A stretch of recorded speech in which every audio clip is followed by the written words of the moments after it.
RTI Live News. Ask for right. నమస్తే, welcome to RTI Live News. Mahabubnagar జిల్లా కేంద్రంలో తెలంగాణ రజక రిజర్వేషన్ సమితి జిల్లా అధ్యక్షులు ఎస్ రాజు, పట్టణ అధ్యక్షులు నాగరాజు అధ్యక్షతన ఏర్పాటు చేశారు.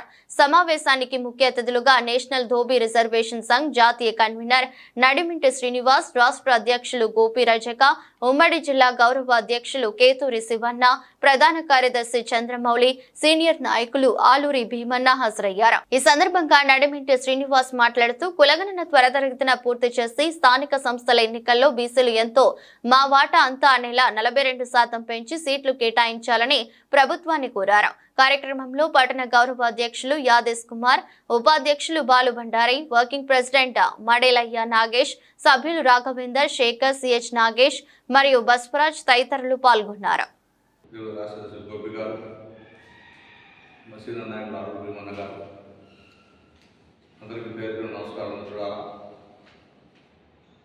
ఈ గత 20 రోజుల నుంచి రాష్ట్రంలో బీసీ కులగణన చేపడుతుంది ప్రభుత్వం. మేమందరం కూడా సంఘాలుగా, లేదా బీసీ సమూహాలుగా, బీసీ సమాజంగా బీసీ కులగణన పూర్తిగా యాక్సెప్ట్ చేశాం, లేదా స్వాగతించాం. అదేవిధంగా రేవంత్ రెడ్డి గారు కూడా తెలపడం జరిగింది. కానీ గతంలో కేసీఆర్ గారు చేసినంత పూర్తి స్థాయిలో ఇక్కడ అన్ని వర్గాల గురించి సర్వే జరగట్లేదు మా అభిప్రాయం. మేమేమంటున్నామంటే ప్రభుత్వ పాలకులు కానీ ఎవరైతే లెక్కిస్తున్న అధికార యంత్రాంగాన్ని కానీ బీసీ కులగణన పూర్తి స్థాయిలో చేపట్టి మాకు న్యాయం చేయాలని ప్రభుత్వం మేము విన్నవించాం. అందుకు బీసీ కమిషన్ ముందరకు వచ్చింది. వాళ్ళు అన్ని విధాలు లెక్కిస్తూ ఉన్నారు. లెక్కలకు కొంత లోపం చూపిస్తుంది. మాకు అందుకే చెప్తాం మరొకసారి కూడా పూర్తి స్థాయిలో బీసీ గణన చేపట్టి ఏది ప్రధానంగా మేము అడుగుతున్నాం బీసీల వాటా, మా బీసీల వాటాను పూర్తిగా తెచ్చకపోతే మళ్ళీ ఒకసారి కొట్టడం తప్పదని తెలియజేస్తున్నాం.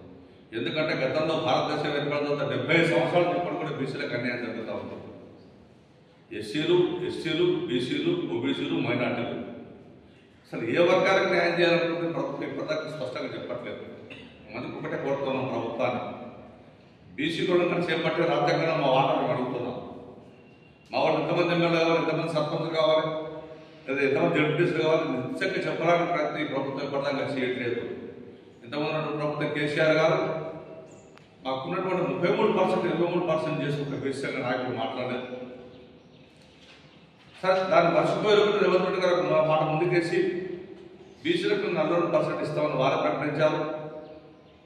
దాన్ని వాళ్ళ జాతీయ కమిటీ రాహుల్ గాంధీ కానీ మిగతా నాయకులు వాళ్ళు రావాలని తెలుపుతున్నారు. మీరు ఇచ్చిన వాటిని నిలబెట్టుకునే ప్రయత్నం చేయండి. బీసీల కనుక మీరు 42% ఇస్తే బీసీ సమాజం నిలబడుతుందని తెలియజేస్తున్నాం. లేదు గతంలో ఉన్నటువంటి పార్టీల మాదిరిగా మేము అదేవిధంగా అవలంబిస్తామంటే మళ్ళొకసారి బీసీ సమాజం ఆలోచన చేస్తారు సార్, గమనించాల్సిన విషయం కోరుతాం. అదే కాకుండా బీసీలకు ఇప్పటివరకు నిర్దిష్ట బడ్జెట్ లేదు. కేవలం వరకొరక ఇచ్చుకుంటూ పేపర్ల వరకు 1000 కోట్లు 2000 కోట్లు ప్రకటిస్తారు. శూన్యంలో ఆకాశాలు పెట్టుతున్న బీసీలకు ఒకసారి ప్రభుత్వం ఆలోచన చేయాలి. ఈ రాష్ట్రంలో జనాభాలో 50% ఉన్నాం. 50% మాట మాకు రావాల్సిందే. అన్ని వర్గాలకు రావాల్సింది. ఒక కులం ఏ కులం పేదవాళ్ళ కులం తీసుకునే ప్రయత్నం చేస్తాం. కానీ ప్రభుత్వం కేవలం మాయమాటలు చెప్పి బీసీలను మోసం చేయడానికి ప్రయత్నం చేస్తుందని భావిస్తున్నాం. కాబట్టి అది జరగొద్దంటే బీసీ కులగణన చేపట్టిన తర్వాత పూర్తిసారి బీసీలకు పూర్తిసారి బడ్జెట్ ఇవ్వండి రేవంత్ రెడ్డి గారు, మీకు ధన్యవాదాలు తెలుపుతాం. ఎందుకంటే గతంలో ఏ పాలకుడు అయితే ముందుకు వచ్చి మాట్లాడినా ఆ పాలకుడు మాటలు మర్చిపోయిన కాలాలు ఉన్నాయి. ఇప్పుడు మీరు ముఖ్యమంత్రిగా, అదే పాలకుడు బిడ్డగా మేము మిమ్మల్ని అడుగుతున్నాం ఒకసారిగా బీసీ కులగణన చేపట్టండి. ఇంకొక విషయం చెప్తే ఈ ఉన్నటువంటి బీసీ రంగాలన్నీ కూడా ఇలా పెద్ద ఎత్తున ఈ ప్రభుత్వానికి అనేక రూపాయలు కూడా నివేదికలు ఇచ్చాయి. మేమెంతమంది మాకైతే వాటా తెలుసని చెప్పి అన్ని వర్గాలు ముందుకు వచ్చి ప్రభుత్వాన్ని కలిసి ప్రభుత్వ అధికారులు కలిసి జిల్లా కలిసి వాళ్ళు విన్నవిస్తూ ఉన్నారు.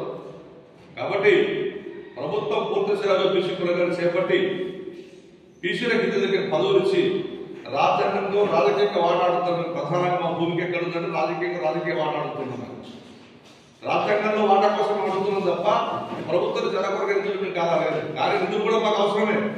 మా వాళ్ళు ఎదగడానికి, వ్యాపారం చేసుకోవడానికి, అభివృద్ధి చెందడానికి మాకు నిధులు అవసరం. కాబట్టి నిధులతో పాటుగా విధులు కూడా మాకు అవసరము. రాజకీయ వాటానికి ప్రభుత్వం ఇవ్వకుండా బీసీలో దూరం చేస్తే గతంలో చూశారు మీరు కేసీఆర్ గారు ఎన్ని మాయమాటలు చెప్పిన కేసీఆర్ గారు ప్రభుత్వం ఎందుకు దూరం చేసిండ్రు. ఆ పరిస్థితి మీకు రావద్దంటే భవిష్యత్తులో బీసీలు అన్ని వర్గాల మీతో కలిసి నడవాలంటే ప్రభుత్వం అనుకోండి మీరే ప్రకటించారు. ఆ మాట మేము చెప్పట్లేదు. 42% ఇస్తే 42% బీసీలకు ఇస్తామని చెప్పి మీరే ప్రకటించారు. కాబట్టి ఇచ్చిన మాటలు నిలుపుకొని బడుగు పెరిగిన వర్గాల పేద వర్గాల అదేవిధంగా రజకులు సమాజానికి చేకూర్పులు చేసిన ప్రధాన భూమి రజకులు చాలా అన్యాయం గురవుతాం. ఇప్పటికే మా ప్రాంతంలో ఉన్నటువంటి అనేక మంది సోదరులు ఒకవైపు ఎస్సీ కోసం దరఖాస్తు ఇస్తా ఉన్నారు. అదేవిధంగా ఇప్పటికి బీసీలు ఉన్నాం కాబట్టి బీసీ కోసం కూడా ఫైట్ చేస్తాం. సమాజంలో మాకు కావాల్సిన ఒకటే మా హక్కుల కోసం ఇక్కడ కూడా మేము ఉద్దేశం చేస్తాం. ఈ ప్రభుత్వాలు మమ్మల్ని చేరదీస్తే స్వాగతిస్తాం. ఈ ప్రభుత్వాలు మమ్మల్ని మరణపరిస్తే మేము దానిపై సిద్ధంగా తెలియజేసుకుంటాం. ఈ ప్రభుత్వం మరొకసారి ఆలోచన చేసుకొని కొంచెం సమయాన్ని పెంచి బీసీ కూడా పూర్తి స్థాయిలో చేపట్టి బీసీ వర్గాలకు రావాల్సిన రాజకీయ వాటా ఆర్థిక వాటాలు సమానంగా పంచి అన్ని వర్గాలకు నిర్ణయిస్తారని ఆశిస్తా ఉన్నాం. అందుకే రేవంత్ రెడ్డి గారికి మరొకసారి విన్నవిస్తున్నాం. రేవంత్ రెడ్డి గారు బీసీలో ఉన్నటువంటి 150 కులాలను లెక్కించి ఎవరి వాటా వాళ్ళకి పంచినట్టయితే మీరు సుదీర్ఘంగా మీ పేరు స్థిరస్థాయి ఉండిపోతుందని ఆ దిశగా మీరు అడుగువేస్తారని భావిస్తున్నాం. కాబట్టి మీరు అదేవిధంగా పాల్గొంటుంట అందరి వర్గాలకు ఉన్నటువంటి పేదల బాధ కూడా మీకు తెలుసు. కాబట్టి అటువంటి మంచి నిర్ణయం తీసుకుంటారని అదేవిధంగా రాష్ట్రంలో బీసీ సంఘాలందరూ కూడా ఒకే తాటి మీద నిలబడి ఈసారి పెద్ద ఎత్తున అన్ని వర్గాలలో ముందుకు రావడం జరిగింది. వారు కూడా సంఘపరంగా అదేవిధంగా మా రజక సంఘ సోదరులు కూడా రాష్ట్ర స్థాయిలో అనేక మంది సంఘ నాయకులు కూడా జిల్లా కలెక్టర్ పాల్గొని వాళ్ళ సమస్యలు నిర్వహించినందుకు ప్రతి ఒక్కరికి పేరు పేరున ధన్యవాదాలు.